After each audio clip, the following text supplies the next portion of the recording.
کیا نبی کریم صلی اللہ علیہ وسلم سے محبت کا دعویٰ اور آپ صلی اللہ علیہ وسلم کے گھر والوں کی توہین ایک ساتھ چل سکتی ہے؟ ایک ایسا سوال جو ہر عاشق رسول کے دل کو تڑپا دیتا ہے، اور آج ہر قادیانی سے یہ پوچھنا ہمارا حق ہے کہ یہ کیسا تضاد ہے۔ آج کی ویڈیو میں ہم کسی بحث میں نہیں پڑیں گے، بلکہ آپ کے سامنے ایک ایسی حقیقت پسندانہ سوال رکھیں گے جس کا جواب شاید ان کے پاس کبھی نہ ہو۔ ناظرین، ہم سب جانتے ہیں کہ ایک مسلمان کے لیے نبی کریم صلی اللہ علیہ وسلم کی محبت ایمان کی بنیاد ہے۔ یہ محبت اتنی گہری ہے کہ اس کے بغیر ایمان مکمل نہیں ہوتا۔ جب ہم حضور صلی اللہ علیہ وسلم کا نام لیتے ہیں تو درود پڑھتے ہیں، ان کے گھرانے کو اہل بیت کہتے ہیں، اور ان کے ازواج مطہرات کو امہات المومنین یعنی مومنوں کی مائیں کہتے ہیں۔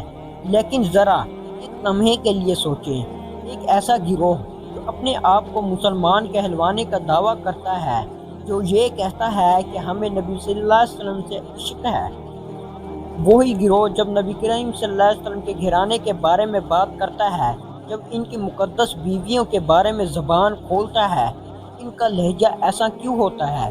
کیا محبت اسی کا نام ہے؟ اگر آپ کسی سے محبت کرتے ہیں تو کیا آپ اس کے گھر والوں کی توہین برداشت کر سکتے ہیں؟ کیا یہ ممکن ہے کہ کوئی کہے کہ میں آپ سے بہت پیار کرتا ہوں، اور پھر آپ کی ماں یا آپ کی بیوی کے بارے میں غلط باتیں کرے؟ ہرگز نہیں۔ یہ تضاد ہے، یہ منافقت ہے۔ قادیانیت کی طرف سے ہمیشہ یہ دعویٰ کیا جاتا ہے کہ وہ حضور اکرم صلی اللہ علیہ وسلم کے سچے پیروکار ہیں، لیکن ان کی کتابوں میں، ان کے لیکچر میں امہات المومنین کی شان میں جو الفاظ لکھے گئے ہیں وہ کسی بھی عاشق رسول کے لیے ناقابل برداشت ہیں۔ یہاں ایک بہت سادہ سا سوال پیدا ہوتا ہے۔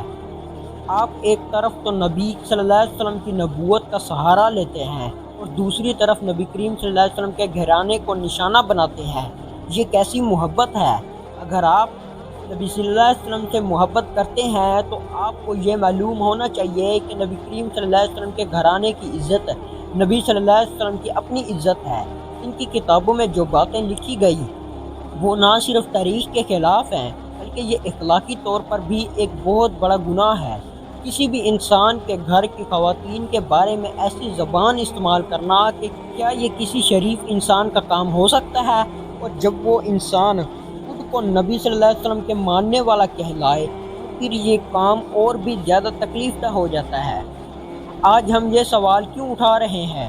اس لیے کہ جب بھی ان سے یہ سوال کیا جاتا ہے کہ آپ نبی صلی اللہ علیہ وسلم سے محبت کا دعویٰ کرتے ہیں تو پھر ان کے گھر والوں کی یہ توہین کیوں، تو وہ خاموش ہو جاتے ہیں، یا پھر وہ بات کو گھما کر پھرا دیتے ہیں۔ لیکن سچ تو یہ ہے کہ ان کے پاس اس کا کوئی جواب نہیں ہے۔ وہ اس تضاد میں پھنسے ہوئے ہیں۔ اگر وہ مان لیں کہ یہ توہین غلط ہے تو ان کی اپنی کتابیں غلط ثابت ہوتی ہیں، اور اگر وہ اس پر قائم رہیں تو ان کا محبت رسول کا دعویٰ جھوٹا ثابت ہوتا ہے۔ یہ ایک ایسا جال ہے جس میں خود پھنسے ہوئے ہیں۔ وہ اس بات کا سامنا نہیں کرنا چاہتے کہ ان کا عقیدہ نبی کریم صلی اللہ علیہ وسلم کے گھرانے کی عزت کے خلاف ہے۔ یہ کیسی عجیب بات ہے کہ جو شخص نبی کریم صلی اللہ علیہ وسلم کو ماننے کا دعویٰ کرے وہی ان کے گھروں کو آگ لگانے کی باتیں کرے۔ دوستو، یہ کوئی عام بات نہیں ہے، یہ ہماری غیرت ایمانی کا مسئلہ ہے۔ نبی کریم صلی اللہ علیہ وسلم کی عزت ہماری جان سے زیادہ پیاری ہے، اور ان کے گھرانے کی عزت ہماری اپنی عزت ہے۔ جو لوگ نبی کریم صلی اللہ علیہ وسلم سے محبت کا دعویٰ کرتے ہیں ان کا پہلا امتحان ہی یہی ہے کہ وہ ان کے گھرانے کا کتنا احترام کرتے ہیں۔ خاموشی اب حل نہیں ہے۔ جو لوگ اس تضاد کو چھپاتے ہیں انہیں بتانا ہوگا کہ محبت کا دعویٰ صرف زبان سے نہیں ہوتا، یہ تو عمل اور احترام سے ثابت ہوتا ہے۔ ہمیں خاموش نہیں رہنا چاہیے جب تک یہ لوگ اپنی ان باتوں پر قائم ہیں، جب تک یہ ان توہین آمیز الفاظ کو اپنی کتابوں سے نہیں نکالتے، تب تک ان کا محبت رسول کا ہر دعویٰ ایک سوالیہ نشان ہے۔ کیا آپ کو لگتا ہے کہ یہ تضاد ناقابل قبول ہے؟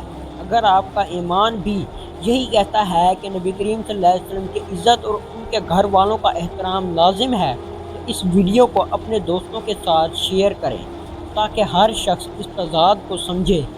ہم کسی کو گالی نہیں دیں گے، ہم صرف سچ کا آئینہ دکھائیں گے، کیونکہ سچ میں ہی طاقت ہوتی ہے۔ اپنی رائے کومنٹس میں ضرور دیں اور بتائیں کہ کیا محبت اور توہین ایک ساتھ چل سکتی ہے۔